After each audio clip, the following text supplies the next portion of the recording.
Yesterday I had an interesting discussion with a player. So I was talking to this player, and she said that I needed to yell at her more. And I asked why, and she said it's because I think that I lack motivation. And I was curious, and so then I started to ask more questions. I was like, why do you think you lack motivation? Do you? She said I'm not good enough. And I said, well, that might be true, but is it because you don't want to be better? You don't want to practice, or you don't want to improve? She's like, no, I do. That's why you need to yell at me. I was like, well, it seems like you are motivated. Um, and the problem isn't that you lack motivation or the desire to improve. Um, the problem really is that she lacks experience. She just hasn't played long enough, and so she's playing at a level that's probably higher than where she should be, based on her previous experience, just because of the numbers on teams and so on and so forth, and age, because the teams are essentially picked by chronological age once you get to high school. And so if you've have very little experience, but you're 15 or 16 years old, you play on a certain team regardless of your experience or your skill level. Um, and so to me, the problem isn't motivation. I think she is motivated. She's out there. She shows up. She plays hard. Um, practices, hard for what she understands hard to be.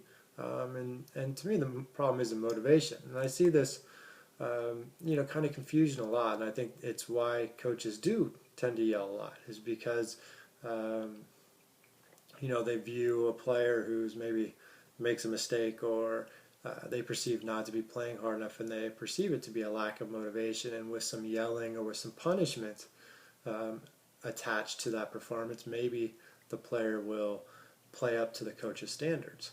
Um, but most of the time, I don't think it really is an issue of motivation, and I don't think that yelling necessarily will lead to long-term changes. It might, if you yell at a player who's not running as fast as you would like, maybe they're going to pick up their speed in the immediate.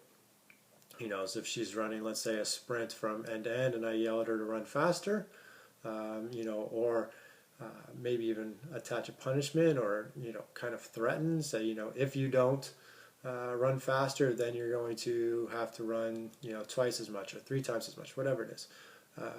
She's probably going to increase speed in the immediate.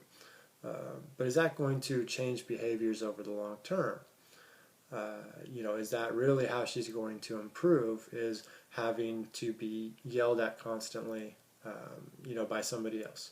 To me, like I said, I believe she is motivated. I think her problem is the lack of experience, the lack of understanding, um, what she perceives probably to be hard work or lots of effort. Uh, a more experienced player probably would perceive that not to be hard work or a lot of effort. And that's normal. When you move, that's one of the changes when you move from middle school to high school to college, college to the pros. Is there's a higher level of expectation. There's a higher level, of performance. There's a higher intensity, a higher volume, and all these things are the reason why it's a higher level of competition. If college teams did the exact same thing as high school teams with the exact same intensity, exact same volume, exact same expectations, etc., it wouldn't be that much different than high school basketball. The only difference would be that you've pretty much eliminated, 98% of the players, and you've only selected the top 2 to 3%. So it's going to be better, but it's basically the same. Um, so instead, at each level of competition, there are higher expectations, higher intensity, volume, etc. And this is what tends to differentiate the levels of competition. So college players think that they're working really, really hard.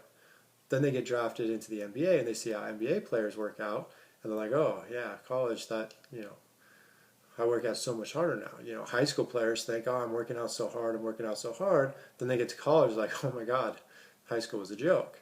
High school player, a middle school player thinks, oh, I'm working out, we're hard, I'm working out. Then you get to high school, and it's like, oh man, middle school was nothing, like we barely did anything. And so part of, her problem isn't a problem of motivation, it's a problem of learning what really is the expectation of a high school athlete, despite having, a beginner skill set. And so to me, that's one of the things that coaches need to teach, and that I need to teach her. Isn't that I need to yell at her to motivate her.